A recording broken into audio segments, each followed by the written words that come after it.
retomamos lo que estábamos conversando ayer.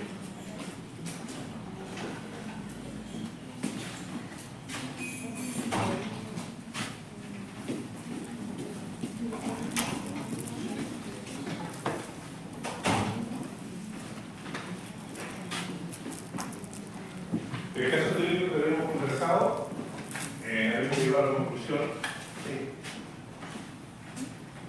El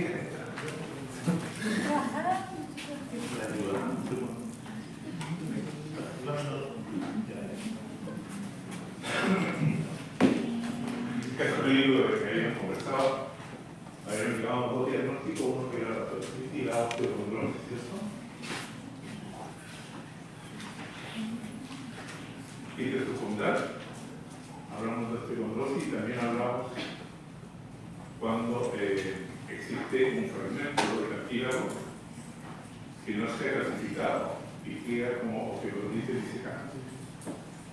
Esta la noticia de estas muestras como un fragmento de cartílago no se clasificó y queda retenido como cartílago no clasificado, osteocondritis disecante. ¿Y qué es secundar este cartílago que no se clasificó y queda en subcontra? Eso y eso. Eso es lo que lo dice disecante, ¿cierto? Y eso es el tipo de subcontra. El concepto de osteocondrosis lo vamos a hacer muy brevemente, ya vemos, porque tienen que haber visto seguramente, pero digamos que para muchos la osteocondrosis es ya sea el quiste óseo subcondral y la osteocondritis disecante. Para otros el quiste subcondral no sería una osteocondrosis, sino que sería una patología baja. ¿Dónde logramos el punto medio? En que vamos a hablar de quiste subcondral como osteocondrosis cuando el cuadro afecta a animales jóvenes y mata una articulación. De lo contrario, con patologías aparte. ¿Ya? A grandes rasgos, ustedes ya lo vieron eso, pero a grandes rasgos digamos que la osificación endocondral, que es la osificación en la cual los huesos largos se forman, parte de un grupo de células mesenquimáticas que tienen una cantidad importante de factores de crecimiento que estimulan la formación a condroblastos y dan origen a un hueso o una estructura que no se conforma con el hueso largo.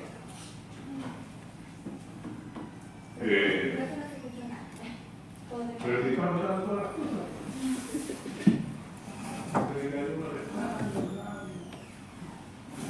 Ya, mire, tú dices, lo que sí están entendiendo y llegando a la hora.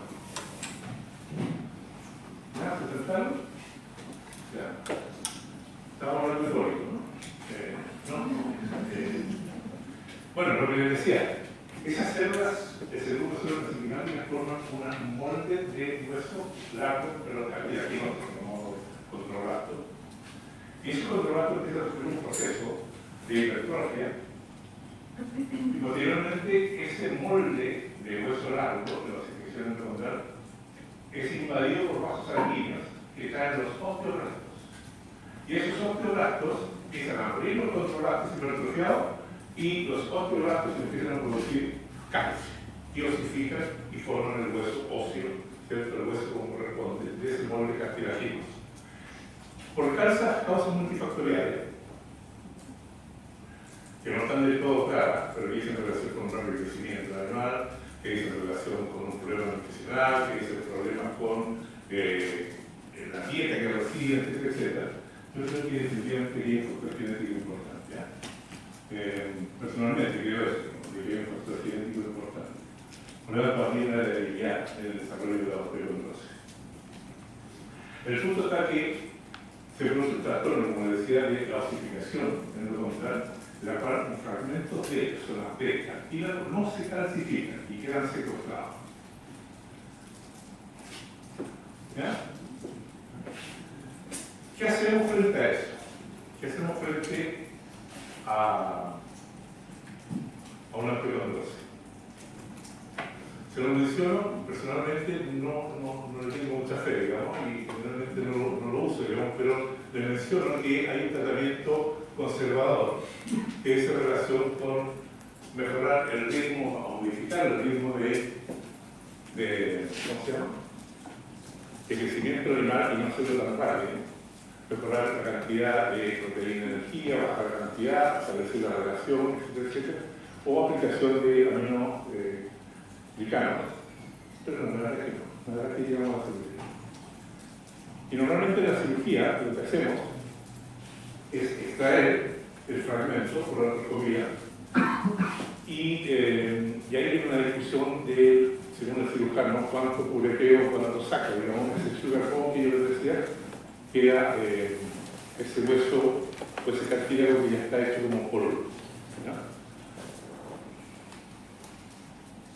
El pronóstico va a depender de la localización de donde encontremos el fragmento óptico total o el fragmento cartilaginoso optiológico, dónde lo encontramos, cuántas articulaciones están comprometidas, qué zona de la articulación está comprometida, va a depender un poco el pronóstico.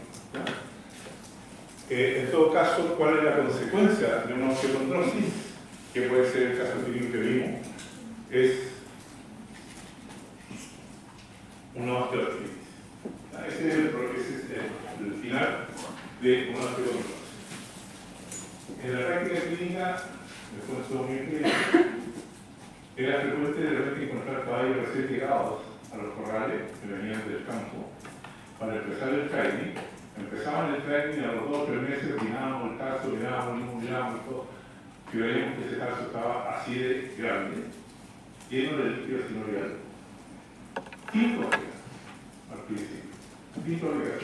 Ok, teníamos una osteocondrosis en desarrollo. Y lo hacíamos en una artroscopía, les voy a mostrar un video rojito, digamos, de cómo se hace la artroscopía de una osteocondrosis en un fragmento, en el sentido de sacar la pelotita de secano. Por el que se ría porque estoy más joven en el video. Que se ríe esa otra. ¿Está bien?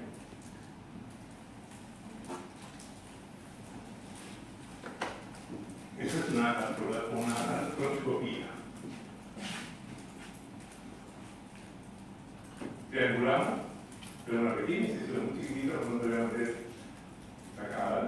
Primero meto el catete, saco el catete, dejo la vaina, meto la cámara y triangulo por el lugar donde va a entrar el instrumental para trabajar. Esto es cirugía hecha acá en la boca, en el pabellón de acá. Y perfora. La cápsula se mete y ya la articulación externa del suelo. Ahora, para poderlo ver, tiene que estar absolutamente distendida la articulación con suelo. Ahí está, ahí se mueve el suelo. Y ese otro lugar es la articulación para entrar el instrumental. Aprovecho con la artroscopía para revisar toda la articulación que sería algo más que ese fragmento que estamos viendo. No hay nada más que eso. Se trata de extender, pero no completamente el fragmento, con una cureta, para después meter una pinza que se llama pinza Rouillet, y el rector como que más y punto, y lo saca. Y después de ahí la discusión de cuánto raspo o cuánto no raspo, cuánto cureteo o cuánto no cureteo.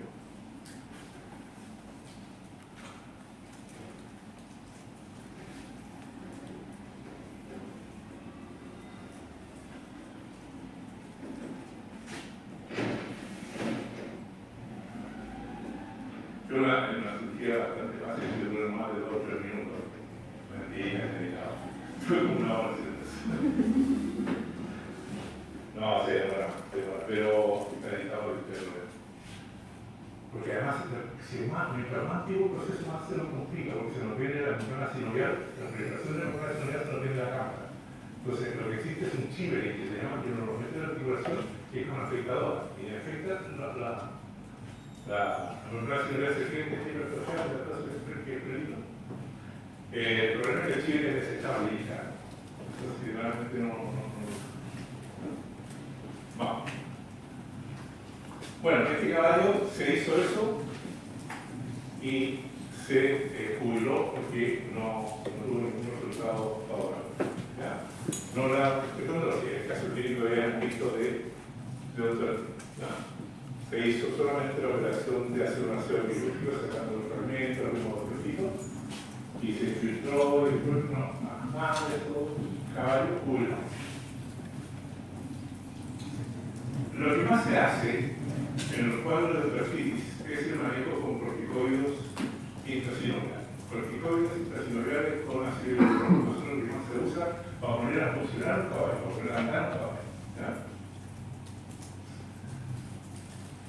Entonces, ya hicimos una guía bien, que era como un principio de tener en la cabeza la menor dosis posible, ojalá el número menos posible de veces y un reposo de ojalá no menos de 30 días. Eso lo dijimos bien, ¿cierto?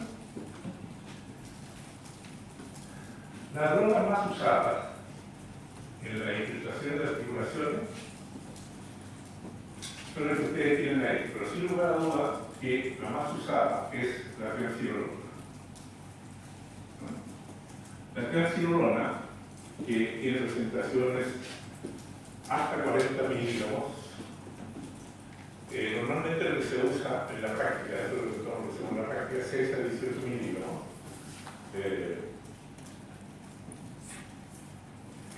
¿Qué tiene la mesura del doctor? ¿Qué tiene la mesura del doctor? Ya saben. Así es, pero lo la medicina. Ya, lo más usado es la triamcinolona. Eso es lo que más se usa. Con o sin ácido hialurónico. Generalmente se trata de hacer con ácido hialurónico, contiene eso tapó de la articulación arterial. ¿Qué se supone que produce la triamcinolona? Produce entre signo interrogativo, pero es que es un supuesto. Y por los efectos que tiene, sí nos hace suponer que tiene una persona bueno, obviamente bloquea por el basa 2 y por lo tanto corta la ciclocinasa, la COX1 y la COX2. Pero esa vía disminuye la producción de prostaglandina, que proviene del ácido hialurónico, que ustedes conocen. Vamos a ver, montan adelante.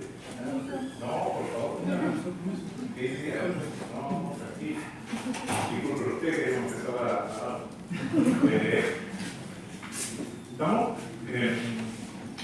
Bueno, por ese lado no tenemos por ejemplo prostaglandina. Y las prostaglandinas son las que se unen a receptores endógenos y producen dolor. Porque vamos a estar en nuestra vida de dolor cronológico. Disminuir la anemia. Una cosa muy importante es disminuir el espasmo muscular de las médulas. Y el espasmo muscular de las médulas tenemos que ir a un factor importante de dolor en la parte intraocípica. Hay una respuesta sistémica mínima dependiendo de lo que el que usemos. Hay una respuesta mínima a lo que nos absorbe y por supuesto que favorece mucho la analgesia, el reposo obligado. ¿Por qué triamcinolona? ¿Y por qué no otro? En el caso del caballo, tratamos de elegir un corticoide en el cual consideramos su solubilidad. Y por lo tanto elegimos el más insoluble y el menos hidrosoluble. Lo menos hidrolizable y lo más insoluble y lo menos hidrolizable son los que nosotros elegimos. Y por eso elegimos la triamcinolona. Y generalmente estos que cumplen estos requisitos son las sales de acetato unidas a estéreo. ¿Por qué? Porque tienen una acción lenta, de larga duración, se absorben poco a poco, efecto mantenido durante días de semana, ideal para infiltraciones articulares por el efecto prolongado que tiene. Pues necesitamos la triamcinolona. Creo que le está diciendo, se absorbe menos la circulación sistémica y lo tiene que haber efecto en el lugar, ¿cierto? Permanecen depositados en el cerebral en el sitio de dirección más tiempo. Para que es un efecto, el efecto de la visión del efecto hidrocorticoide, pero bueno, seguro que la tiene una vida media 7 a 10 veces mayor que la de corta duración de triamcinolona. Triamcinolona es uno de los más utilizados. Permanece la circulación alrededor de 6 a 7 días, como es que lo inyectamos, y hasta 2 a 3 semanas en circulación. ¿Ya? Ahora, ¿cuál es el problema de los corticoides de acción corta?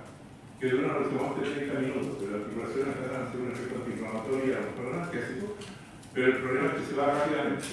Su vida media extraarticular es menor a 24 horas, por eso no utilizamos recortes.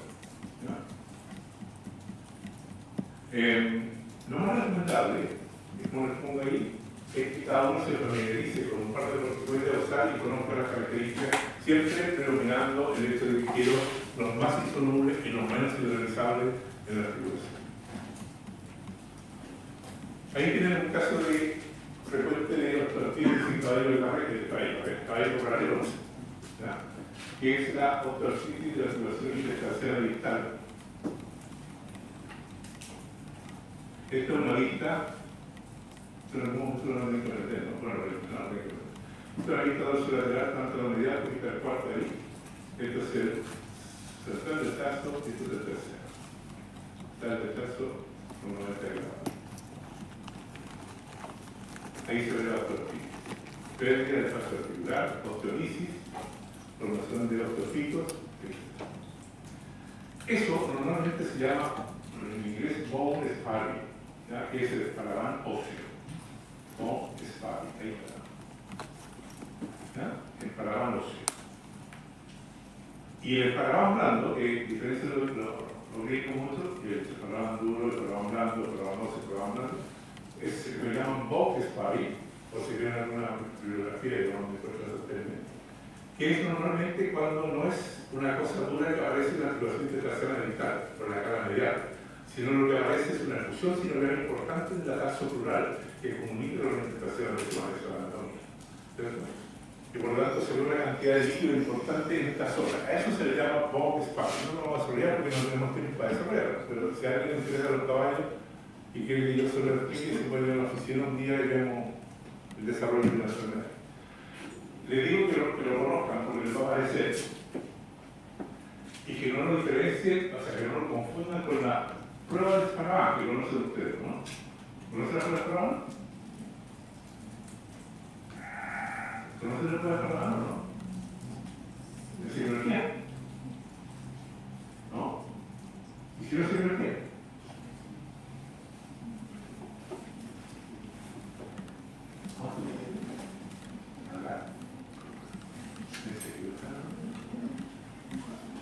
Ahí tienen otro tipo. Pérdida completa entre el central y el tercero. ¿Esa prueba de esparadrap no lo conocen? ¿Sí o no? Bueno, esa era una prueba psicológica, la prueba de esparadrap, una prueba psicológica. ¿Ya? Pero activamente se le sabe que esa prueba positiva siempre era el bone sparring, el óseo. La verdad es que da positivo cuando existe una osteoartritis intertrasera distal, pero también da positivo, porque ustedes saben que existe el aparato recíproco, ¿cierto? Que une biomecánicamente como corría la femorotibial lateral, tarso y nudo. Por lo tanto, si yo hago esa prueba y me da positivo, puedo pensar el femorotibial lateral, tarso o nudo. Pero si la hago por un tiempo determinado, voy a decir que es tarso, y si la hago por otro tiempo determinado, voy a decir que puede ser femorotibial. Semiología pura. ¿Ok? Preguntas, dudas. ¿Les pregunta? ¿Está todo claro?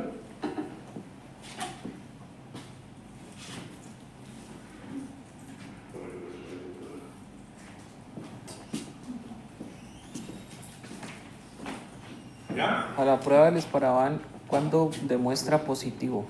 Claro, o sea, tomas en la punta del casco, flectas el tarso y mantienes sostenido, digamos, 45 segundos, un minuto. ¿Ya? En el suelo, ¿sabes? ¿Ya? Eso generalmente puede ser esparadrap. Si lo mantienes más tiempo y lo sueltas, podría ser femorotibial lateral. ¿Ya? En el tiempo. ¿Ya? Preguntas, dudas.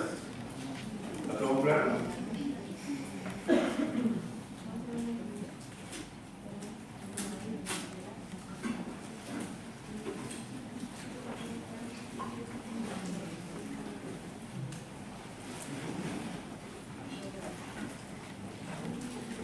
¿Está todo claro? Seguimos.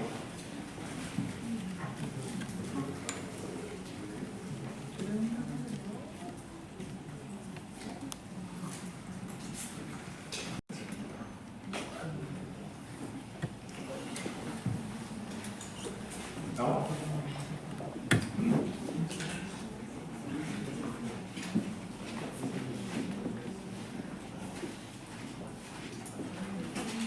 Uno normalmente cuando se mete en este mundo de los caballos, se mete en un mundo en el cual el principal motivo de consulta, dado que trabajamos con animales de alta competencia, como el caballo santo, el caballo carrera, caballo enduro, para cumplir la animación, etc. Atendemos muy poco caballo de trabajo. El caballo caballón, atendemos muy poco, y no como una persona de guía, atendemos muy poco porque queremos atender muy poco, porque tienen muy poco motivo de consulta, ellos con un tema cultural. Normalmente, si llegan con un caballo enfermo, va a llegar casi país saludable, o sea, llegan a un caso terminal, porque no prevé, o no, esos caballos son una exigencia, aunque hay una inversión importante de plata en ello, cualquier cosita que les pueda sacar consultando, porque no quieren perder el dinero que metieron en la compra. Entonces, en estos caballos, que son de alta exigencia, nos hemos enfrentado, pero el principal motivo de consulta es la disminución de respuesta, la disminución de la reducción. Y por eso que nos ocupa gran cantidad de tiempo la alteración de la vía anterior. Sin buena duda, la alteración del sistema musculoesquelético. Las alteraciones que tienen que ver con el sistema de entrenamiento, etcétera, etcétera. Pero hay otro grupo de enfermedades que nos preocupa y a lo cual nos dedicamos, no por las secuelas que pueda tener el rendimiento en la performance del caballo, sino que es mucho más grave. Nos preocupa porque tienen un riesgo de muerte las enfermedades que están cruzando. Y eso, los mejores ejemplos son las dos cosas que vamos a conversar, una hoy día y la otra con una semana más, con un video más, que son el síndrome de la laminitis y el síndrome crónico.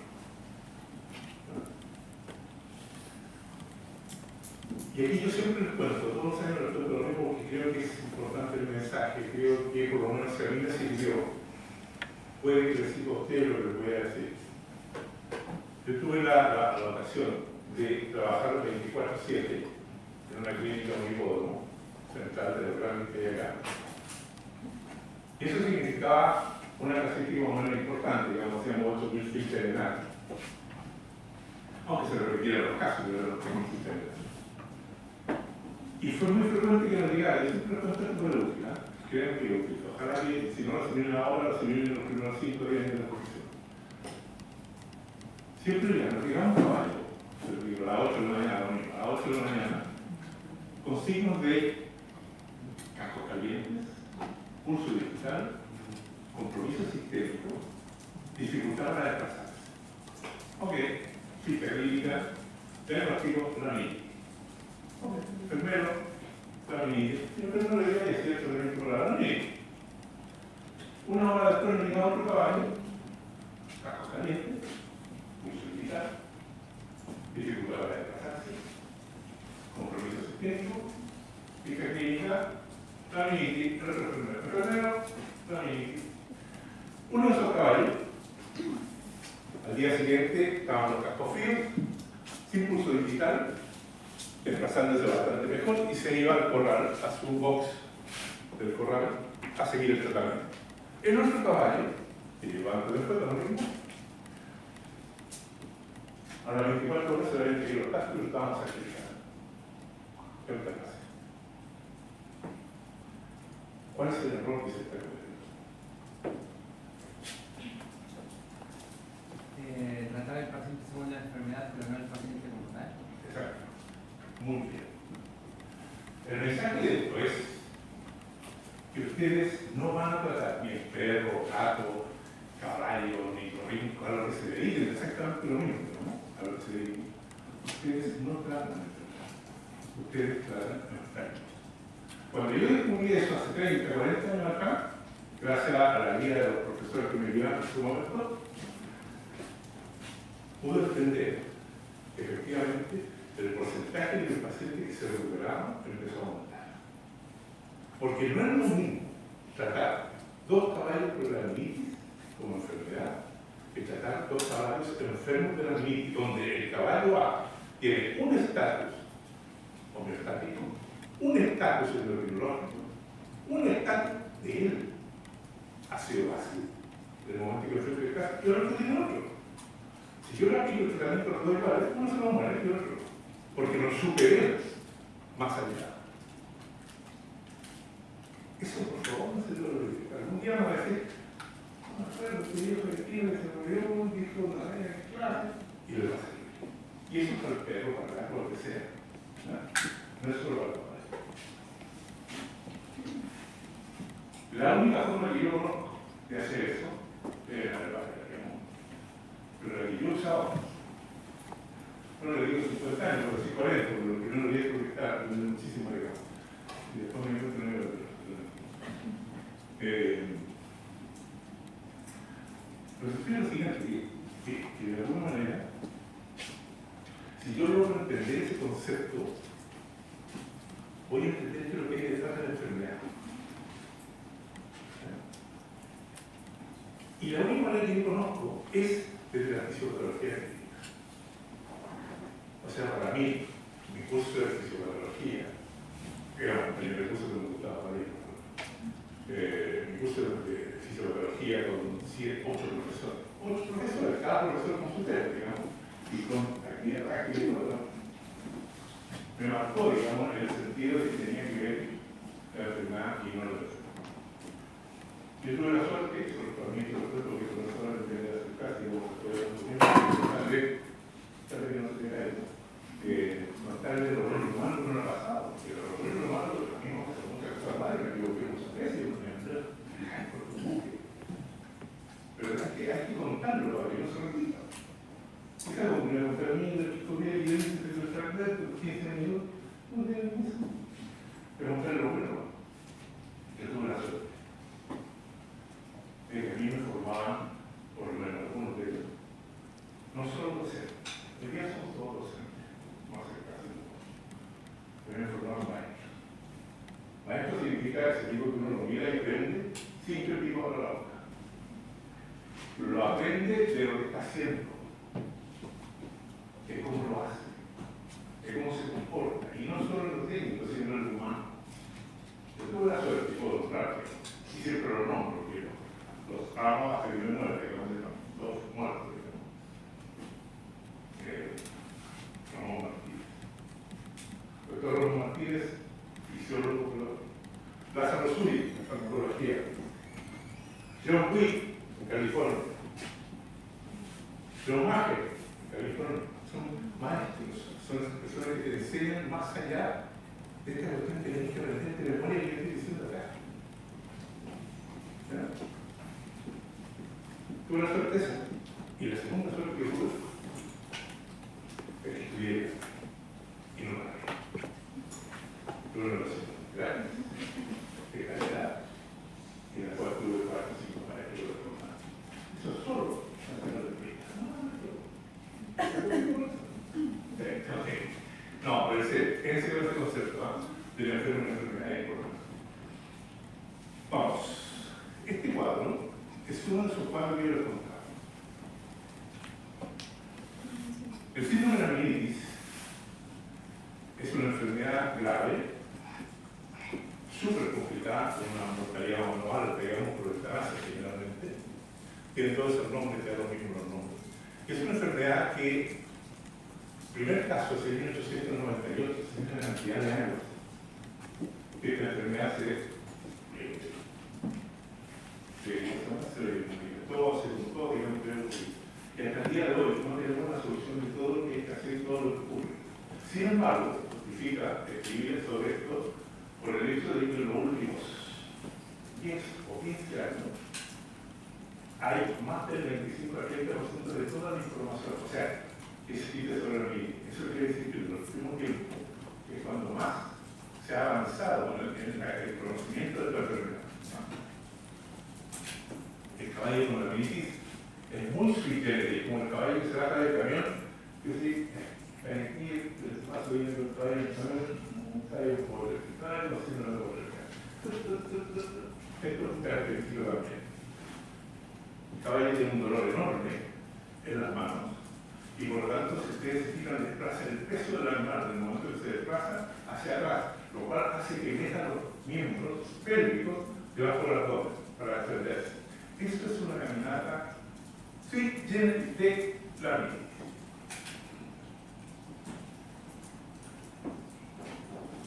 ¿No?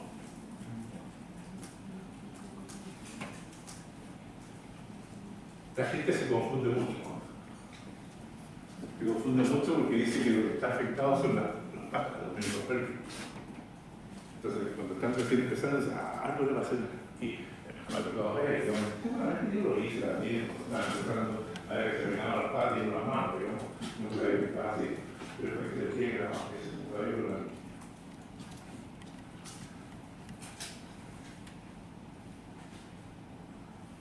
¿Cuál es el problema? Ese lo tiene en la biblioteca. Ya, todo lo que yo diga en esta clase se lo traje a ese tipo. Por lo tanto, se lo puedo buscar en la biblioteca. Y ahí está todo lo que dice toda la explicación de eso. Esta es una enfermedad súper frustrante, como esa es súper frustrante. No conocemos la etiología completa. Ya no conocemos la etiología completa, no sabemos qué, todo lo que tenemos que hacer y cuándo lo tenemos que hacer. Se lo voy a repetir más adelante, pero es característico. Sabemos cuándo empieza el cuadro sanguíneo, pero no sabemos ni cómo termina, ni cuándo se acaba, ni cuáles son los efectos que deja. O sea, sabemos cuándo empezó, no sabemos cuándo va a terminar y cómo va a terminar. Entonces, ese intermedio que hay entre las dos cosas que me acabo de decir, no hace ser, no hace. Y lo otro es importante, que esta es una enfermedad que se puede generar en un sitio muy distinto al lugar anatómico donde se produce la mayor cantidad de lesión e injuria, que es el pie. El pie es el órgano blanco de una enfermedad que se inicia a otro nivel. Por ejemplo, una retención de placenta. Por ejemplo, un cuadro cólico, un cuadro de diarrea, termina en lo más grave, que es alteración de la membrana basal del cordón dermoepidermal y separación con caída del casco o rotación de la falange dentro del casco.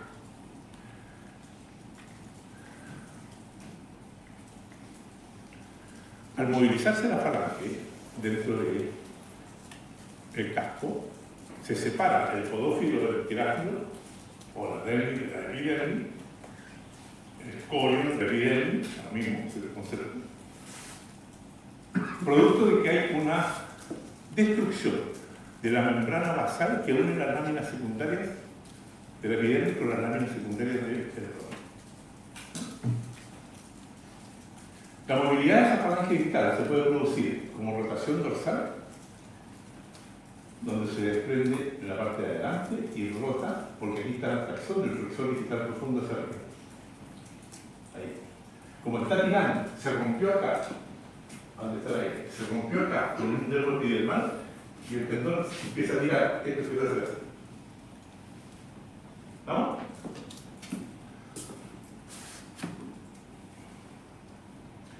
Y la otra posibilidad es que se rompa en un lado o en ambos lados, y aquí lo que se produce no es una rotación dorsal, sino que es un desplazamiento distal. La falange se cae adentro. Esto siempre se lo digo. Hagan la idea de que esto es un velcro. La unión dermoepidermal es un velcro. Entonces se empieza a romper el velcro y se empieza a separar. ¿Ok? ¿Me siguen eso? ¿Sí? Eso se puede hacer en un lado, en el otro lado, en los dos lados. Si suben los dos lados, se cae la falange dentro del casco. Si es adelante, rota. Y la gira el flexor distal profundo y se va hacia atrás. ¿Estamos? ¿Sí? No. ¿Puedes repetirlo de nuevo, por favor? ¿Ah? Si lo puedes repetir de nuevo, es lo último que dijo. Ok. ¿Lo tienes claro? No. Sabía. ¿Eso? No. Que haz de cuenta que, bueno, captáis bien el tema de que la epidermis es el casco, ¿cierto? Sí. Y la dermis es el córeo. Bueno, esa dermis y ese córeo están unidos. Una membrana basal, las láminas están unidas por un velcro. Un velcro. Entonces, cuando se rompe esa unión del velcro y se rompe la parte de adelante del casco, Y como está tirando el flexor digital profundo, la falange hace rotación dorsal. Cuando el recto se rompe en toda la circunferencia, no solo la dorsal, la falange se cae. Cuando se rompe en un lado, se cae de un lado. Creo que está sucediendo acá. ¿Ya? Sí, ahora sí. Ya. Gracias.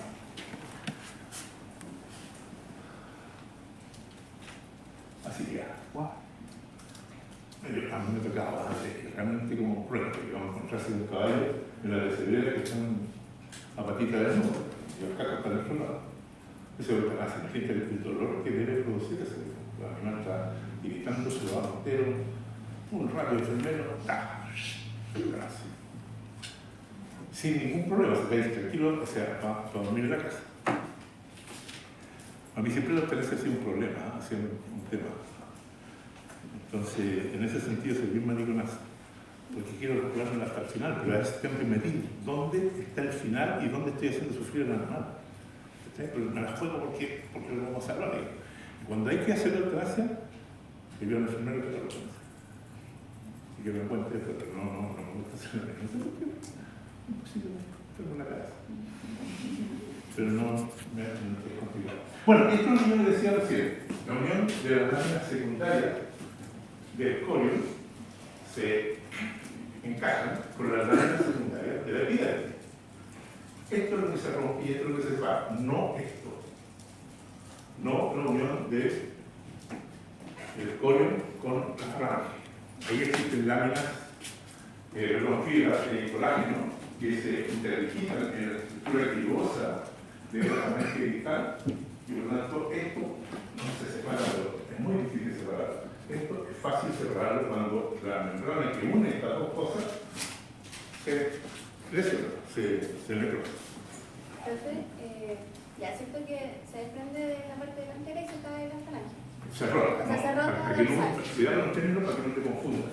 Ya por último, de la prueba, te pregunto ¿qué tipo de alteración hay con el desplazamiento distal? Se cae la falange.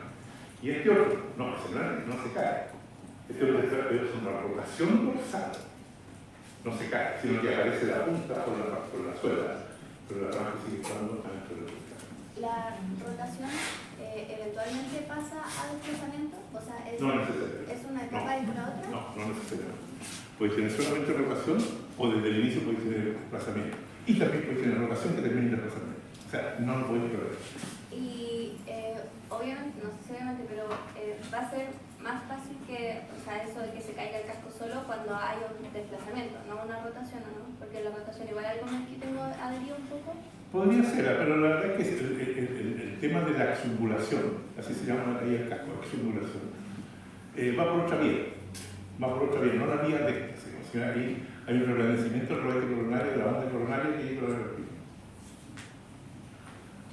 Otro factor importante fisiológico que tienen que conocer, que también tiene que ver con el manejo de este cuadro laminino, es el efecto bombeo del pie. Yo no sé si les decía en algún momento, si ustedes lo saben, pero el caballo se supone, el fisiológico tiene 5 corazones.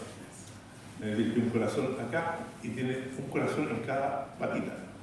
¿Por qué tiene un corazón en cada patita? Porque bombea sangre el pie, en que hay un momento en que entra sangre y un momento en que sale sangre, igual que el corazón. Por eso se habla de 5 corazones. Cuando el caballo está apoyado en el suelo, no entra sangre arterial, sino que lo que hay es un retorno venoso. Entonces el caballo está apoyado así. El problema es que cuando hay un problema, él lo moverá. En la otra mano, este caballo dice, está siempre con la mano ahí. Y está siempre con la mano ahí significa que no entra sangre arterial, se recibe un sacramento de sangre. Ok, pero no adelante. Cuando el caballo levanta el miembro, esta sangre arterial, pero bloquea el retorno. Es un corazón, ¿te fijas? Con un bombeo de sangre que sale y esta sangre. Esa fisiología es importante tener clara y entenderla para poder entender cómo manejar un cuadro laminino. ¿Qué produce la enfermedad? Hasta el momento se apoya. En Entonces nos tenemos que preguntar qué produce la enfermedad. ¿Por qué se produce la enfermedad? Y si logramos elucidar por qué se produce la enfermedad, podemos avanzar en términos de proteger ese caballo que tenemos en la medicina hasta donde podamos. Y existe que es una enfermedad grave. Muy grave. Y ahí tienen el por qué se produce una enfermedad en algunos casos. Perfectamente, la enfermedad se puede producir una enfermedad de un caballo que está sufriendo, que está cursando un síndrome inflamatorio, un síndrome de respuesta inflamatoria sistémica, con un cuadro de sepsis. Hay enfermedades endocrinas que producen, que coinciden o terminan con un cuadro de la sobrecarga del peso en una sola mano y no en las dos manos puede producir la meningitis en una mano. Y por último, las nutricionales como son el pastoreo en gramíneas que están en crecimiento. No, que no me preocupo, porque a esa se le ve el campo de la onda. Voy para allá. No sé si es que es algo más.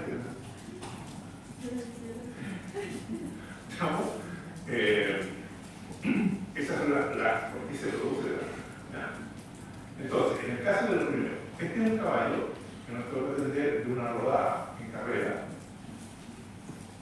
Miren la lesión que se produce en la cara interna del músculo. Este caballo tiene que fuera la última carrera, cuando uno está en la carrera y tiene que entrar a caballero a las 12 de la noche y son las 6 y terminando de estar acá, eso es todo. Bueno, este caballito hicimos una cirugía vascular ahí, porque sería lo que vas a hacer. La verdad que quedó bonito, quedó presentable, digamos, después de esa cantidad de expulsión de tejido. Pero la cantidad de expulsión de tejido fue lo suficientemente importante para que más o menos los 15 días, no sé si después de los 15 días, más o menos los 15 días, rotación dorsal, y operación. Todo el trabajo, a las 3 de la mañana, pero bueno, ahí hay que hacerlo. Este otro caso es un caso de la pleura, la pleura engrosada en un caso de pneumopneumonia, muy frecuente en el caballo de carrera y es muy frecuente que llegue a la necropsia del caballo con pneumopneumonia. Pero fundamentalmente por un problema de manejo. Empiezan a notar en los corrales, empiezan a poner antibióticos en los corrales, y tiene un valor de ese tipo, lleno de fibrina y de pus. Este caballo también. Un kilo para generar una pneumonia. 13 días después de la evolución, se puso blanda, la banda coronaria, y se cayó. Entonces, ese es un tipo de por qué se puede producir la meningitis. Poco séptico, una gran masa de efectos de tejido, y lo que sucede son que se liberan de toxinas y exotoxinas, obviamente, que explica este síndrome de respuesta inflamatoria sistémica, donde hay cuadro de sepsis. Y lo que se va a producir es una lesión del tejido laminar, de la unión dermo y dermal. Por lo tanto, algo sucedió aquí. Y lo que sucedió aquí es lo que no sabemos. Y lo llamamos factores gatillantes. Aquí se produjeron una serie de factores gatillantes que llegaron a esto, que es el resultado final, el órgano rojo.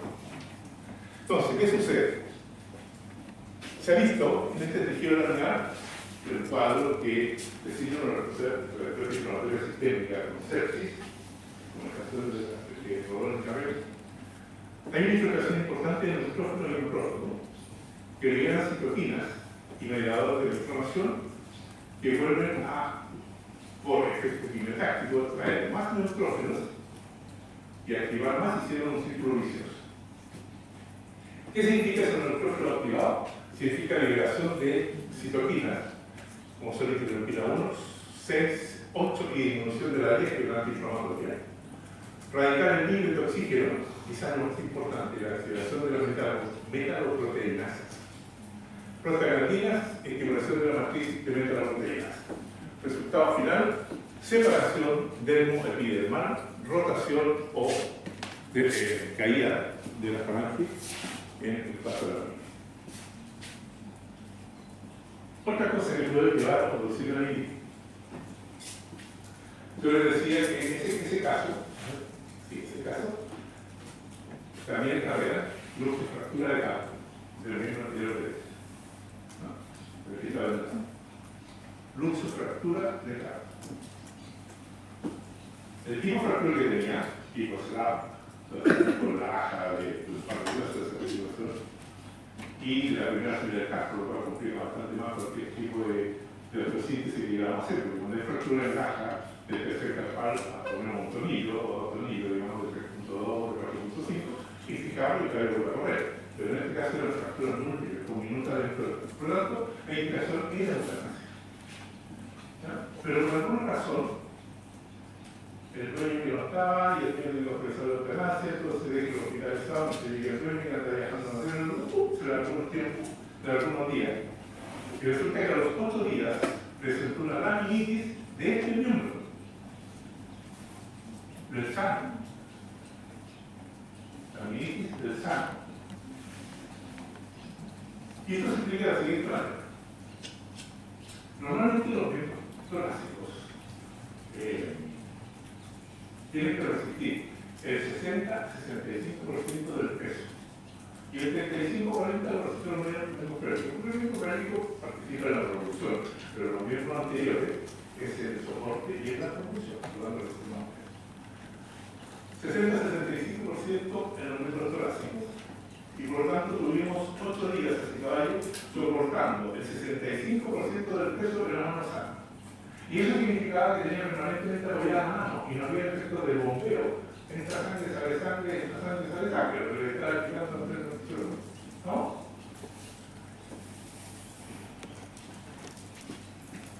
Los signos de la laminitis, cuando ocurre esta situación, pueden aparecer 24 o 48 horas. Pueden aparecer una semana después, pueden aparecer 10 días después, o no pueden aparecer nunca. Eso nos hace pensar nuevamente que efectivamente hay enfermos y no enfermedades. Y ese que sí lo presenta puede que tenga una persistencia de una endocrinopatía que no tenemos por qué detectarla porque no viene a ser un frío en este momento, o cualquier alteración de su equilibrio ácido-base, lo que sea, que ese caballo sí lo hace y el otro caballo no lo hace. Por lo tanto, en la medida que se produzca, la causa no la conocemos completamente, pero especulamos que lo que le estaba diciendo recién con los ojos del pie que se levanta y se va, un pie que no está apoyado permanentemente, reduce la perfusión, produciéndose un cuadro hipóxico regional de la zona del pie ese, con un estrés oxidativo en el tejido labial que lleva finalmente a un daño que separa la dermoepidermal. ¿Ayudada por qué? Por la reacción permanente de expresión digital. Otros especulan mucho la parte de glucosa, también como factor importante a nivel de la célula de la dermis para que se produzca el fenómeno del daño laminar. En condiciones normales, el caballo está en equilibrio de fuerzas porque tiene la tracción del sensor digital común por delante y el flexor digital profundo por atrás. Entonces mantiene un equilibrio en la posición del miembro. Tendrá el flexor común, tendrá el flexor profundo. También sabemos que cuando el miembro está apoyado o cuando apoya el miembro en el suelo, hay una fuerza que está dando el peso del animal, no es la velocidad, pero este caballo no hay fuerza. Está apoyando, pero cuando el caballo apoya en el suelo, esta fuerza, Fg, se le opone, por tercera ley de Newton, una fuerza exactamente igual a la que está apoyando. Y por lo tanto, cuando apoya el borde perifrontal, esa distribución de la ley de Newton se distribuye por todo el borde perifrontal y empieza a ejercer una presión hacia arriba. Si está normal, no pasa nada, eso es lo que ocurre. Pero si está normal y existe un déficit en un dermoepidermal, esta fuerza de Newton en esta zona se desplaza hacia arriba y también en esta dirección, que es un dermoepidermal, donde favorece la rotación de la pata. ¿Ya? Como lo estamos viendo ahí. Por eso que es importante en un caballo con la unidad, entre otras cosas que se tienen que hacer, es lo que está haciendo aquí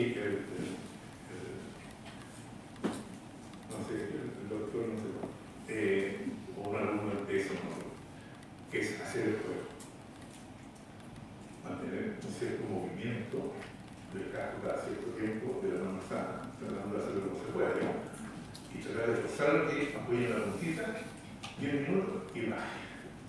Cuando apoyen la puntita y baje, hacer perfusión. ¿Okay? Pero hay una serie de cosas que se tienen que hacer, o no solo, ¿ya? En la foto anterior, en el caso del caballo con la meningitis, la fuerza mayor ejercida es la del músculo o la del peso del caballo. La fuerza mayor se atraviesa dónde? La que está para el La fuerza del caballo es así. Una sola flecha para abajo. ¿Ya? A eso se le pone una sola flecha para arriba para hacer el dentro. Exacto. Pero como el apoyo es periplantar, no es en un punto del casco, sino que es el casco. Esa fuerza de la ley de Newton se distribuye en varios factores que suman lo mismo que sumaría uno solo cerebro. ¿Ya? ¿Y en un caso de la meningitis? ¿Una de esas fuerzas cede? No, no es que sea. Se sigue haciendo toda la fuerza que hay así. Periplantar. Ahí. Esta fuerza de aquí se descompone en el vector que va hacia arriba y en el vector que va hacia el nombre de la piedra. Entonces tenéis dos vectores. Este vector también. Si ya está dañada la membrana basal del membrana epidermal, esta fuerza es suficiente para inducir mayor separación. ¿Ya?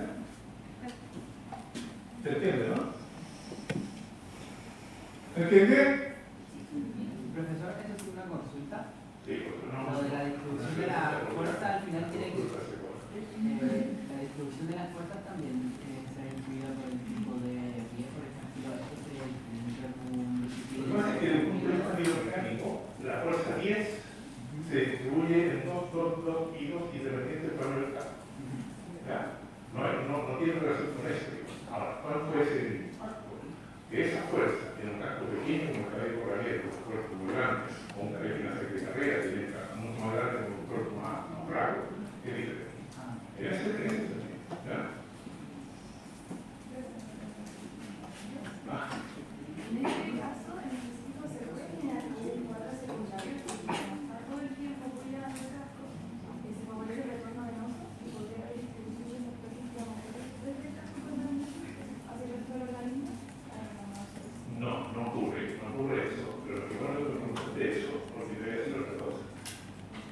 Esto es también un caso muy puntual, porque hay una analisis que se produce en un pero como es una enfermedad que está por un órgano en un lugar, obviamente tenemos que pensar que es una enfermedad sistémica. Y en la enfermedad sistémica, cuando hay una analisis de el sistema renal, el sistema hepático, el sistema neurológico, el sistema inmunológico, ¿ya? Lo que pasa es que lo más evidente que no pueden explicar es el campo. Si nosotros analizamos el campo, es un problema. Y por lo tanto, yo debería pensar que efectivamente, a los 4 minutos, no uno, y las cosas solo los humanos también están dadas. Lo que pasa es que generalmente se manifiesta mucho más frecuente de las dos manos que las patas, las dos manos, por el tema del 65% del peso. Entonces, en ese caballo lo tenemos con una fractura del casco, como le estamos viendo, pero no lo podemos hacer todavía o cualquier otra enfermedad que haya que el caballo está apoyando en una sola mano. ¿No? Es importante la crioterapia, vamos a ver por qué. Mantener ese caballo en el miembro sano, con crioterapia, venda elástica, cama blanda, agarre ortopédico y levantar el talón, para evitar que esa tracción sea muy fuerte de tracción de presión digital.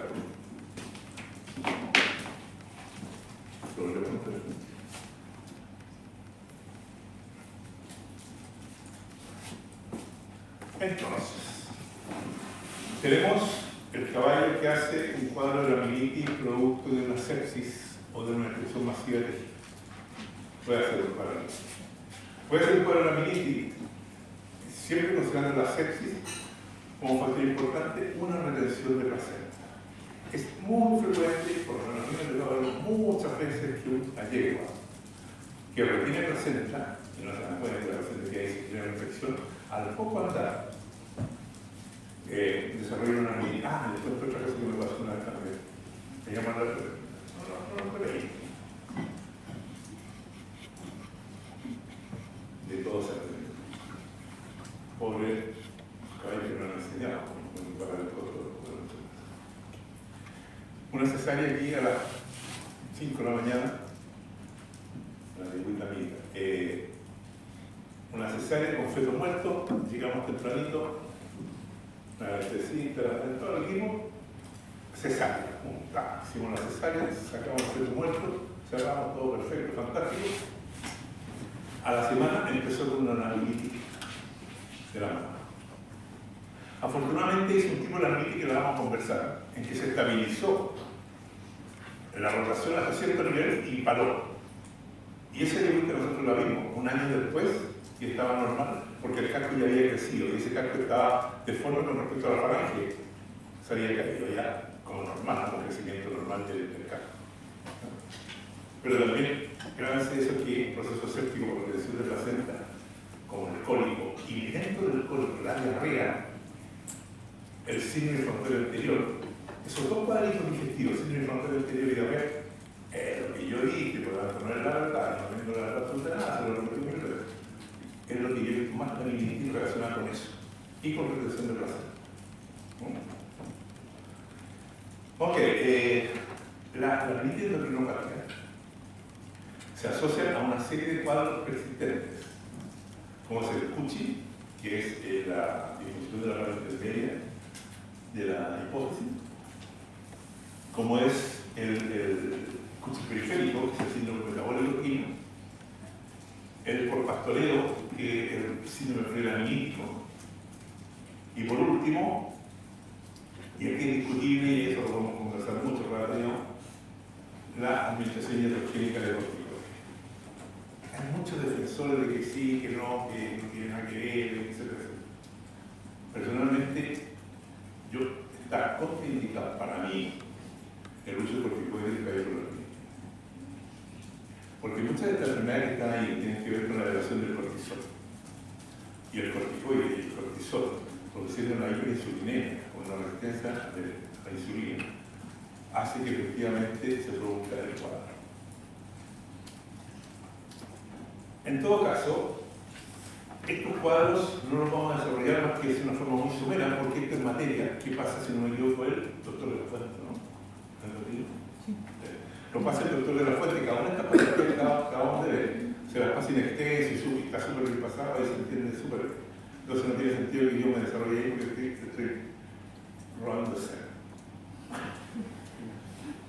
No, van a ver súper bien con él. Pero si yo le adelanto lo siguiente, en las endocrinopatías, lo que hay es una desregulación de la insulina. Hay una hiperinsulinemia por un animal que tiene resistencia a la insulina.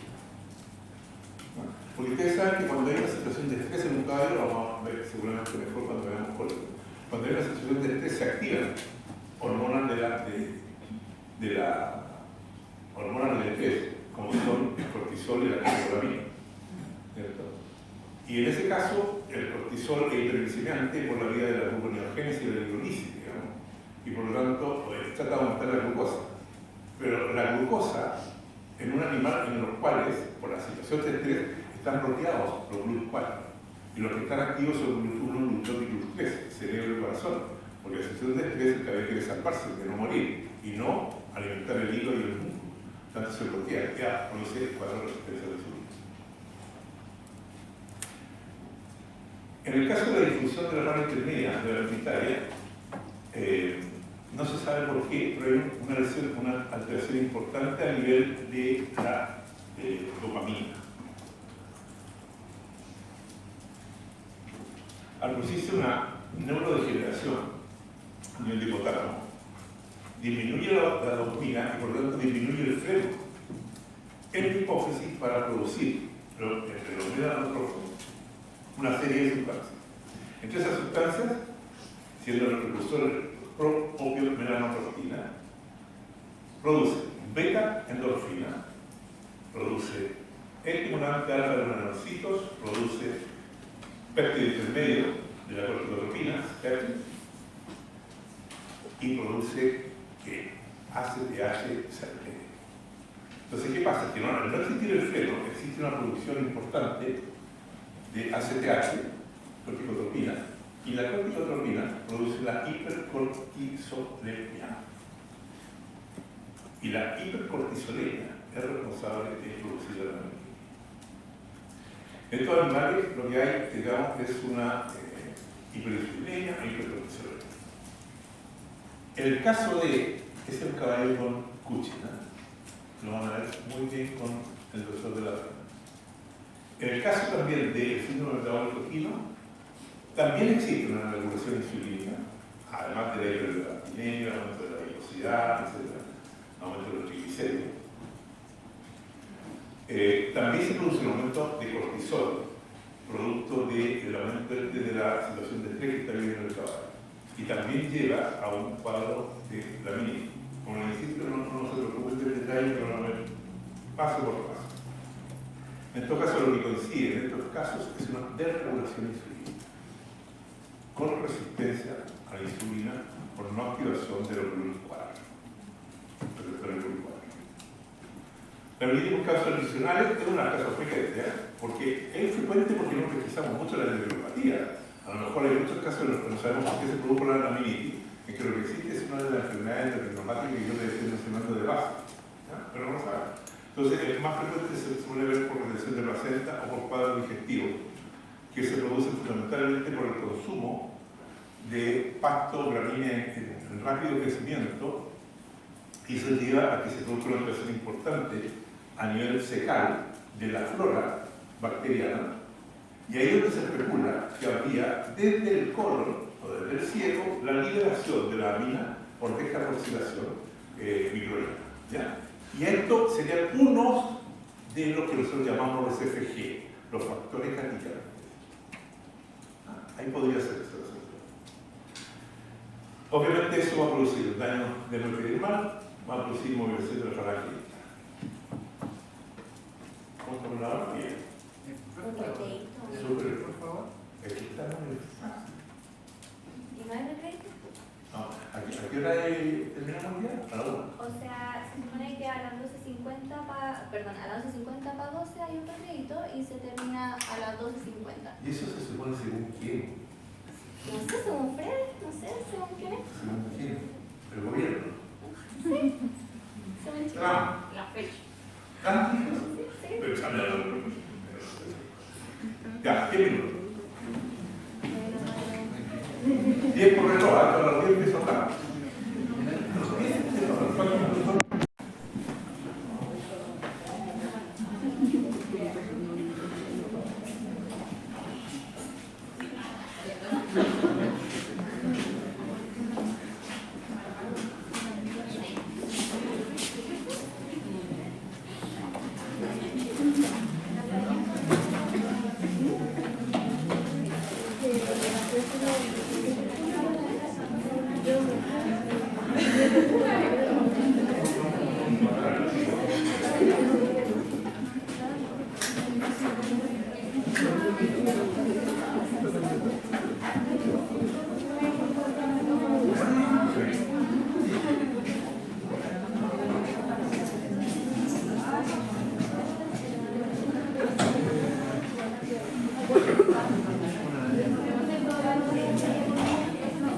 Ya, ok. Caso de cuadro de la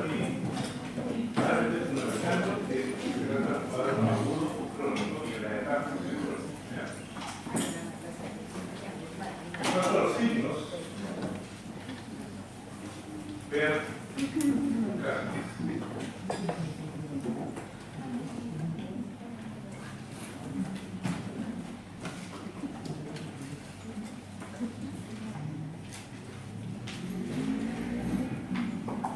una resistencia absoluta al movimiento. No quiero moverme, me duele mucho. Esto no se tiene que hacer. Hay una mente que se puede mover, pero si no se mueve no lo puedo transmitir.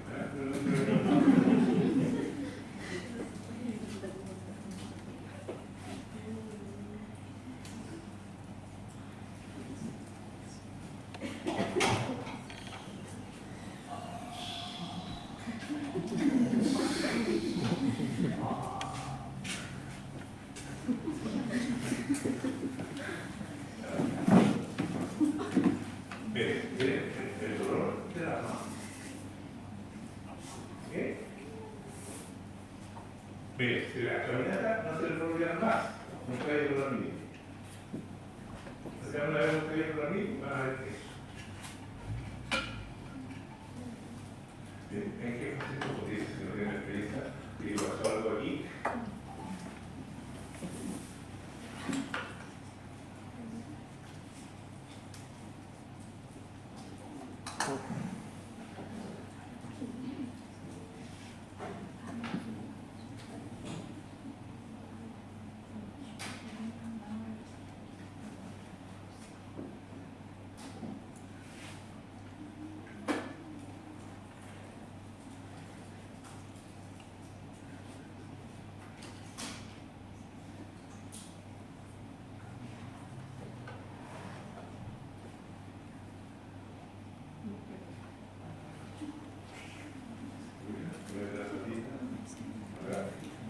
Es porque carga el peso de la mano de la mujer hacia atrás, entonces se disfruta el trabajo.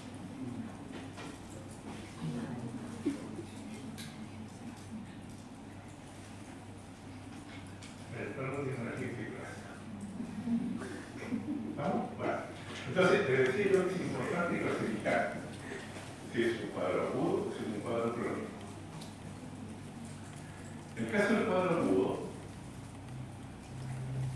se clasifica la laminitis aguda en los grados de OBEL. OBEL es simplemente el apellido veterinario que clasificó esto hace 25 años atrás en los grados de la laminitis, que es un apellido.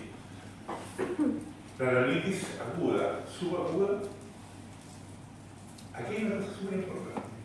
Cuando yo hablo de la crónica y cuando hablo de la aguda, con un solo signo, alteración distrófica del casco, es decir, movilidad de la falange en este caso, que sea mínima, sea crónica. Pero lo que marca a mí lo agudo o lo crónico, es si existe o no existe movilidad de la falange dentro del casco.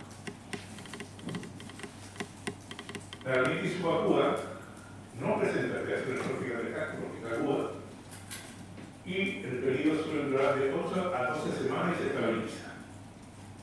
La laminitis subaguda refractaria es la que se caracteriza por no presentando alteraciones tróficas del casco, presenta picos de reagudización de sinología aguda. O sea, meteorología, disminuye el calor, disminuye el calor, aumenta el pulso digital, disminuye el pulso digital.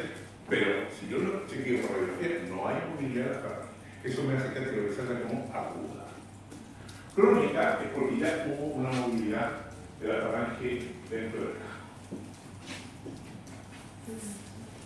Y la crónica la vamos a clasificar como fase crónica, una alteración trófica estabilizada, que era lo que yo les decía que pasó con la diluvias que hicimos la cesárea, en que llegó un momento del desarrollo del cuadro en que rotó dorsalmente, pero no llegó a perforar la suela, sino que en la radiografía se ve que rotó y se mantuvo ahí, y no rotó más, y desapareció el centro periódico. Pero como el casco se demora 12 meses en crecer, ese casco dañado, producto de la hipoxia del desarrollo periódico, que hizo el problema de la base coronal, vamos a esperar 12 meses prácticamente para que cambie el casco y quede en condiciones que tenía inicialmente antes de la laminitis. ¿No? Pero es crónica porque hubo movilidad. La fase crónica remisiva, hay alteración trófica del casco.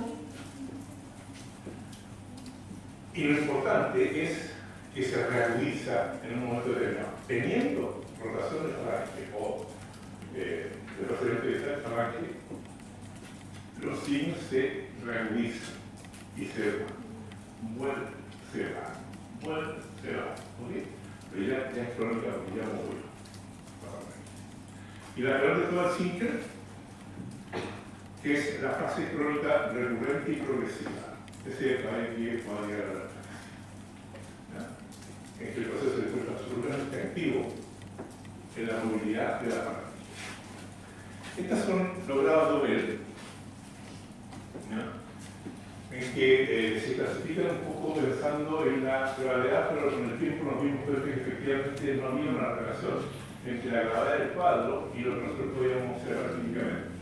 Desgraciadamente, porque si no, no se puede. El grado 1, el caballo está como que el piso está caliente. Entonces lo que hace es levantar las manos permanentemente del suelo, como que le molesta y ya está intercambiando. Ustedes saben que las manos no se pueden hasta entender el árbol, ¿no? Por si no entienden. ¿Sí? estrés de la normal. No así en el mundo fértil. Los miembros fértiles tienen que alternar el apoyo, porque si no, es anormal, sería la regla normal.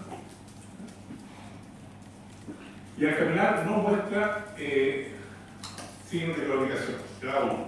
Grado 2, el caballo está en una posición en que está plantado, digamos, de la mano hacia adelante para disminuir el peso, pero todavía nos permite levantar el arma.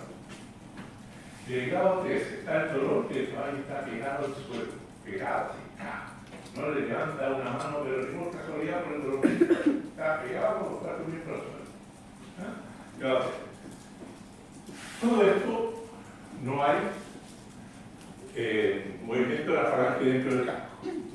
Y el grado 4 el caballo se nos va al suelo y ya no se puede parar el dolor. El problema es que muchas veces en el grado 3 se produce movilidad de la falange. Entonces nos llegamos al grado 4, pasamos a cronómetro. En esta etapa pasamos a cronómetro.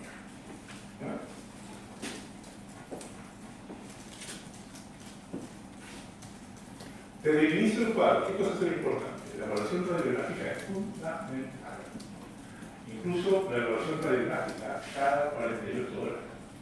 Porque la forma como nos permite ir viendo si hay movilidad o no de la falange y la orientación del tratamiento que vamos a hacer. Visto la lateralidad, dorso para la sinomovilidad, dorso para la distal. Esto no es importante, ¿no? Esta sí, de todas maneras, y esta sí. ¿Ya? La vista lateral y dorso palmar o dorso lateral, sinomovilidad. Esta y esta son las más importantes, porque esta es la que me va a marcar lo que ocurre en el y esta me va a marcar si esta es el dedo. O no. ¿Ya? Y acá.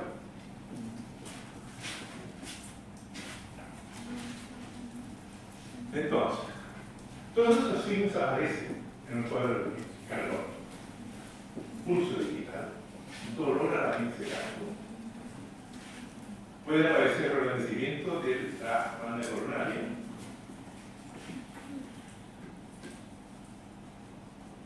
Y es muy importante ver si ya se están formando anillos concéntricos en el casco, una expresión de un fenómeno hipóxico del roce periódico y desde donde crece el casco. Estos se llaman Vanderbilt, anillo de crecimiento o anillo de la laminitis. Si ustedes ven un caballo que no está acusando la laminitis, pero que presenta su anillo, pueden calcular que puede haber tenido un acceso, aunque hubiese sido leve, de la laminitis y el tiempo que ocurrió. ¿Ya? Porque esto va creciendo a 9 milímetros por mes. Por lo tanto, si yo sumo la distancia que hay acá, puedo saber cuánto se demora en llegar acá. Entonces, estos anillos son la expresión de que hubo un problema en el crecimiento del casco. No me he mandado nada. No me han mandado el todavía no lo veo. No veo. Profe, en la laminitis crónica, las crónicas, pero que se tienen como reagudizaciones, voy a ver como un caso también lleno de esos anillos. En el tiempo. Ya. Depende del tiempo que dure. ¿Ya? Pero sí, aparece nada. ¿Cuál es el pronóstico de la laminitis? No es difícil estar el pronóstico de la laminitis, por lo que les comentaba al principio. Muy difícil predecir el final. A priori, conocer el grado de daño de tejido neuronal también es muy difícil, solo por los signos clínicos que nos muestra. Y lo que les mencionaba, que el nivel de claudicación, el nivel de dolor, el nivel de la intensidad de los signos, tampoco es una expresión de una correlación directa entre eso y el daño de la unión de la movilidad. Por lo tanto, tenemos otras pruebas para eso. El pronóstico lo vamos a establecer en base a algunos parámetros, que son más o menos los que nosotros manejamos en el grupo.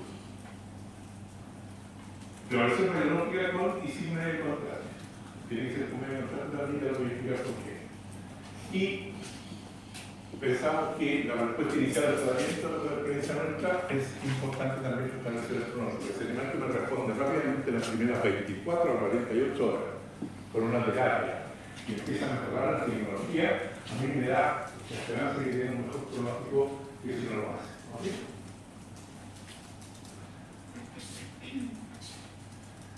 La radiografía, como decía, es fundamental. Y ahí se miden una serie de parámetros de la radiografía, siendo uno importante el llamado Fountain Distance, que es este. El Fountain Distance es la distancia entre el proceso del Sol y eso. ¿Por qué? Porque si ustedes se fijan, quiero mostrarles algo.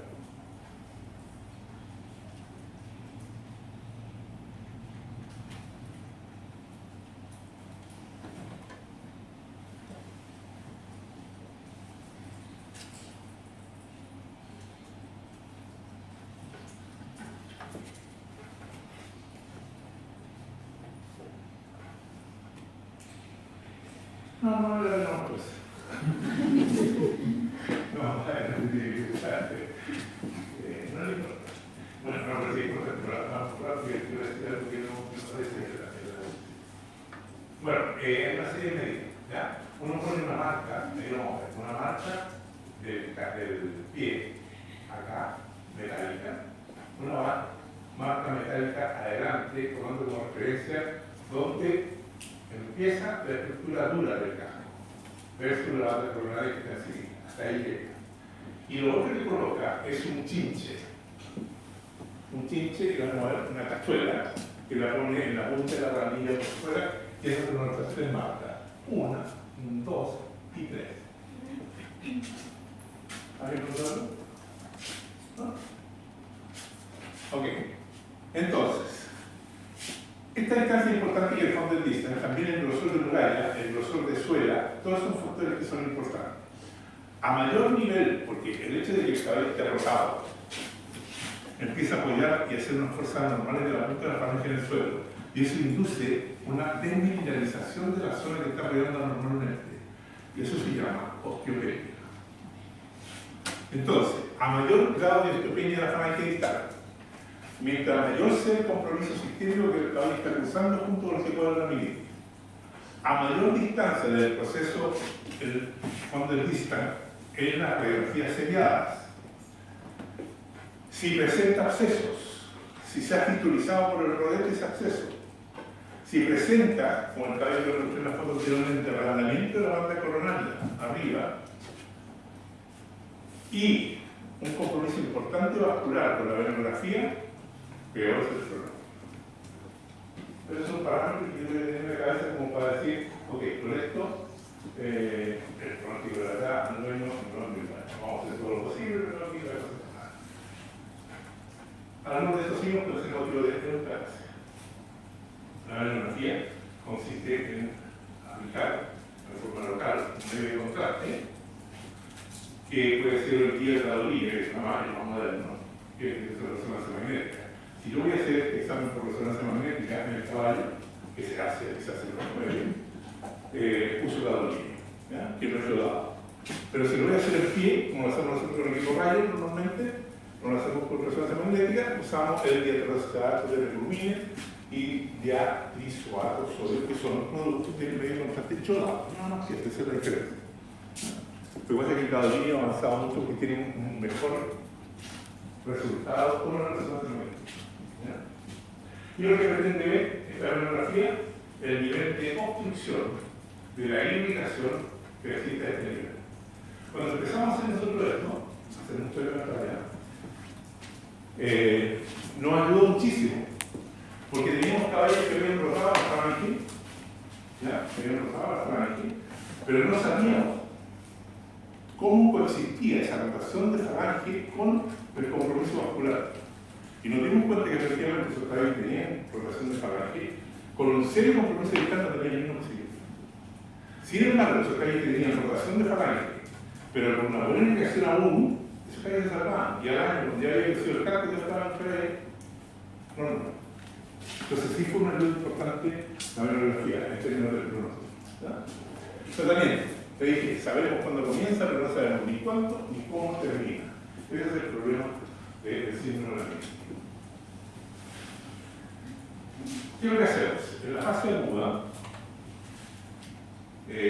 aguda, siempre tenemos que tratar de que ese proceso, que es el más dañino de todo, y que vamos a sacrificar al caballo, que es la destrucción de la unión dentro del mal, se minimice, se paralice, se estabilice y no se golpee. Por lo tanto, todo lo que hagamos hacer en función de eso, fundamentalmente. No mover el caballo del lugar donde está cuando se produce el cuadernamiento. O sea, moverlo de la reserva, ni mucho menos sacarlo para mostrar la cogida para estudiar. Dice la semana pasada. 2 vistas radiográficas cada 48 horas. Abordar el error. Si sabemos efectivamente que esto es una reducción de la celda, sacamos en forma agresiva la reducción de la celda, para que se dejen de estar eliminando esos factores FG, factores cambiantes, desde el sitio de la celda. Si es un cuadro crónico, ok, de forma agresiva tratar el cuadro crónico para evitar que se produzca eso. Mantener un control ácido base estricto y una sueroterapia y la adaptación del electrolito y todo adecuado para el estatus homeostático de ese caballo. En esa fase aguda del tratamiento farmacológico, AINES y el dimetilsulfosio para controlar la radical libre se usamos bastante, se manda a hacer normalmente, se manda a hacer a la farmacia Rexus, el dimetilsulfosio en una solución de, nosotros usamos en el hipódromo, mandamos a hacer la Rexus en base de 100 ml al 20% de dimetilsulfosio para inyectarlo en el venoso. Y eso se inyectaba a su vez en 500 ml de suero. La ventaja que tiene con los flotes radicales libres, radicales superóxido, reemplazando el oxígeno atómico, grupo de hidroxilo, peróxido de hidrógeno, etc. ¿Y crioterapia? Ese es el tipo. Mira, hay que producir. ¿Quién dice que es el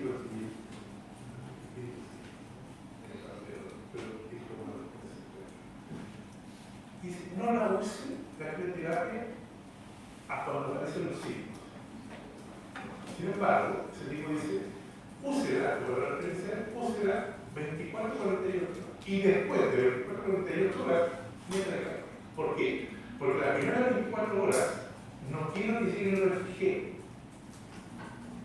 Pero después quiero que se vayan los FG que estaban en el pie. Entonces, primero 24 48 horas, segundo, algo equivocado, pero son de sentido y bien aquí. Y seguro que tiene la razón. Las primeras 24 horas, frío. No llega una frío. De las 48 en adelante, calor. Y uso de vaso hidratado. Pero después. ¿Cómo hace formación? ¿Cómo hace formación?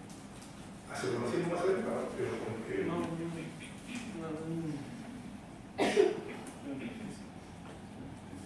Esto es una reacción tranquilizante. Pero además, actúa a nivel receptorial. Que a nivel actual sobre el receptorial está eléctrico. Por el efecto ácido. Entonces se busca. Sí, pero necesito un régimen tranquilizante. Eso es lo que quiero. Cada vez que una mente yo lo quiero tranquilito. Y ojalá que camine poco. Entonces, además te indicamos en ese sentido. La reconocí. También tú. La metociclina también es un prológico. Lo que está diciendo, ¿viste? Hay que hacer un control moderado del dolor. ¿Le quito el dolor? No. Por completo no. Déjemelo con un poquitito de dolor porque no quiero que se desplace.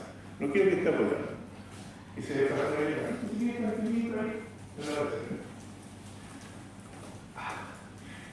Vamos, manejo de casco se coloca en una cama ojalá de arena de playa.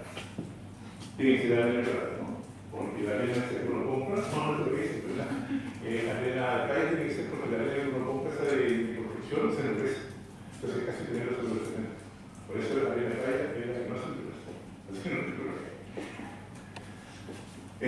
Bioterapia, lo que te decía. Con el director, así que hay agudos. Generalmente, si no tenemos arena de playa, no tenemos como compramos plasticina, o plastilina. Plasticina, y se llena el casco con plasticina en la laguna lateral y la laguna central, entonces que apoye todo la palma del pie. Y lo importante es desplazar el punto de quiebre o break over hacia atrás, para que el profesor hospital profundo no esté estresado más de la verdad. Eso. ¿Ya? Se desgasta eso con el confino y se desplaza el punto de quiebre que estaba aquí hacia acá. La fase crónica, nuevamente tratamos de que si si ya se produjo, no se sigue produciendo, y se maneja la movilidad que ya se produjo y que cómo la maneja. Ojalá que en la fase crónica ya esté tomando muy pocos medicamentos. Fíjate, una de las atrocidades que nosotros hacíamos hace muchos años atrás era que el caballo con la bici no se tiene que mover de donde está. Yo me acuerdo que lo enseñaron. Lo bloqueaban con la anestesia y colocaron hacerlo caminar. Porque si caminaba, el caballo iba a bombear sangre y se la lleva. Apoyar a la rodilla, bombear sangre y se va a hacer problema. Se rompe, si ya está roto la y el mal es peor. Uso elementos que favorezcan el sí, le dan metionina, creatina y todo ese tipo de cosas. Limpian el tracto digestivo con vaselina líquida y la alimentación está proscrita en el país de los líquidos y el uso de orgánicos. Solamente el uso de pastos tierno y verde el orgánico. Si hay infección a nivel del pie, un antibiótico terapia por 7 días. Pueden utilizar la asociación de betalactámicos con aminoglicósidos y dando bastante bien en el cuerpo.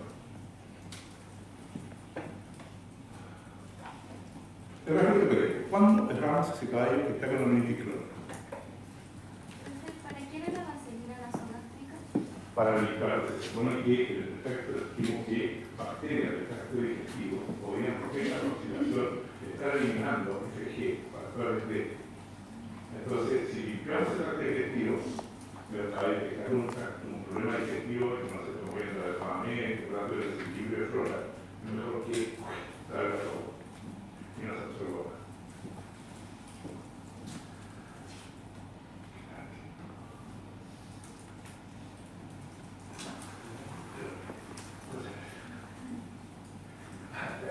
Ya, ¿cuándo erramos?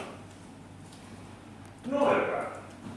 Si existe producción de basura, infección, fiscalización, acceso o signos de circulación. No errar.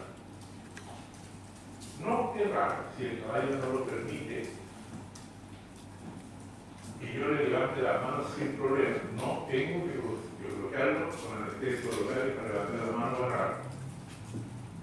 No errar mientras tenga el chequeo para la trayectoria que se sigue moviendo la falange digital. No errar mientras el animal esté con mucha medicamentación o medicación sistémica.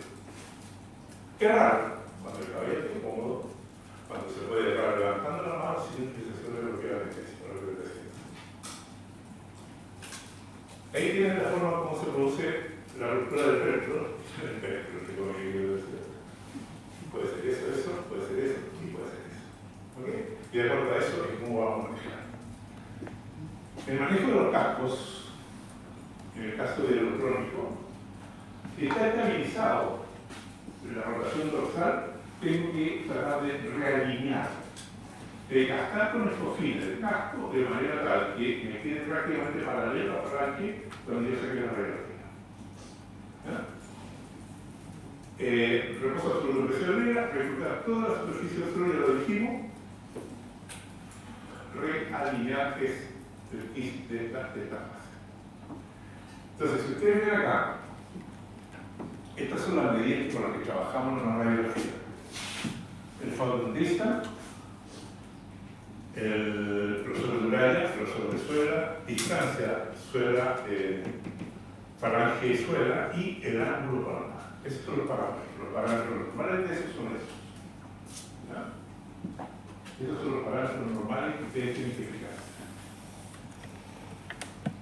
Entonces, de acuerdo a esos parámetros, esto vean los bajos que están en los arquitectos, así que lo sacan del libro, lo escribito en la casa. Ok, de acuerdo a estas medidas, el pronóstico a menor distancia falange y suelo y grosor de suelo y mayor grosor de muralla y ángulo palmar y fondo de pista, peor es el pronóstico desde el inicio. Eso es el realinear. Se desgasta con escofina, pero puedo desgastar con escofina para realinear la falange solo, siempre y cuando aquí yo tengo un grosor del mínimo 15 milímetros. y aquí un grosor mínimo de 15 milímetros. Sobre los 15 milímetros de suela, sobre los 15 milímetros por ahí, yo puedo poner el cofre acá. Si no, tengo que hacerlo en más de una ocasión para ir buscando el paralelismo de la falange con el casco.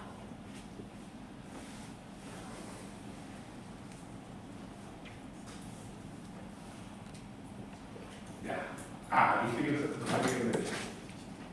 este era el chinche.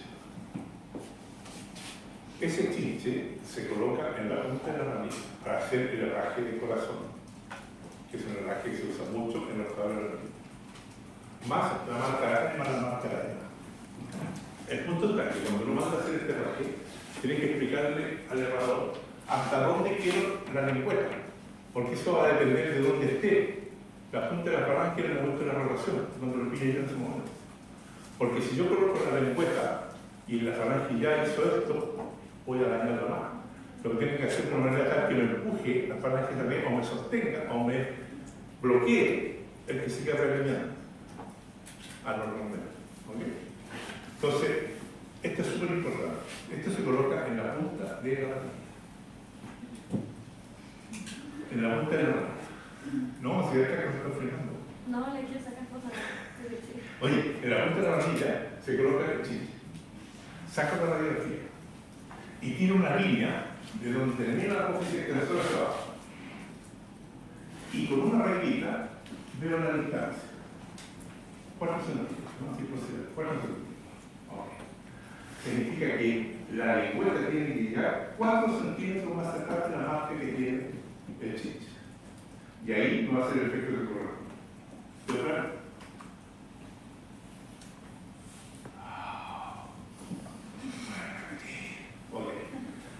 Pongo un chinche en la punta de la ramita. Eso está acá. En la punta de la ramita. Con ese chinche puesto, le saco una radiografía del radio lateral-medial. Y trazo en la radiografía con una línea que me cae desde donde termina la apófisis extensora, ahí, la patita, para abajo. En la radiografía mío, con una reglita, 3 centímetros.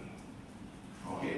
Como tengo todavía la marca del caballo de 3 centímetros, la lengüeta, hasta donde llegue la punta de la lengüeta, esto va a ser el punto de los 3 centímetros del chinche central. ¿Sí? ¿Sí o no? ¿Sí? Profe, ¿para qué era el uso del chinche? ¿Qué? ¿Para qué era el uso de ese chinche? ¿Para qué? ¿Era el uso de ese chinche? El chinche. O tachuela. Para poder establecer la distancia que existe entre donde está la tachuela y hasta dónde tengo que hacer llegar la punta de la lengüeta de la ropa.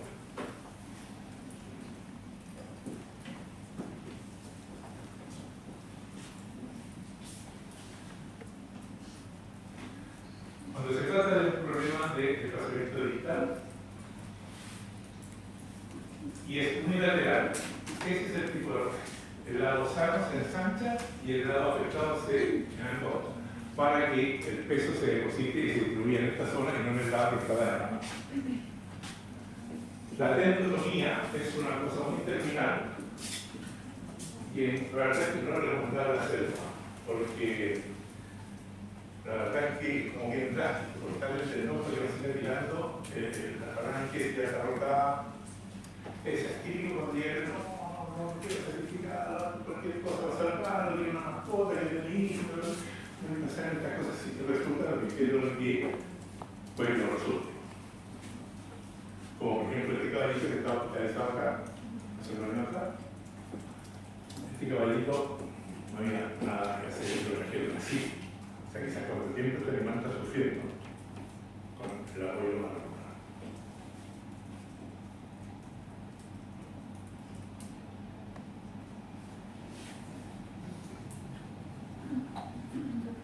¿Qué me dice que tomo la otra? No, una preguntita también, pero una pregunta. Tenía que decirlo. La tenotomía es solo cuando hay rotación, ¿o no? Porque no me va a servir antes de No, solo. no. Pero nunca había adulto. ¿Ah? Porque hay otro caballo mirando. ¿A dónde? Ahí los chiquitos en la reserva. Ah, sí, me acuerdo de eso. Ya,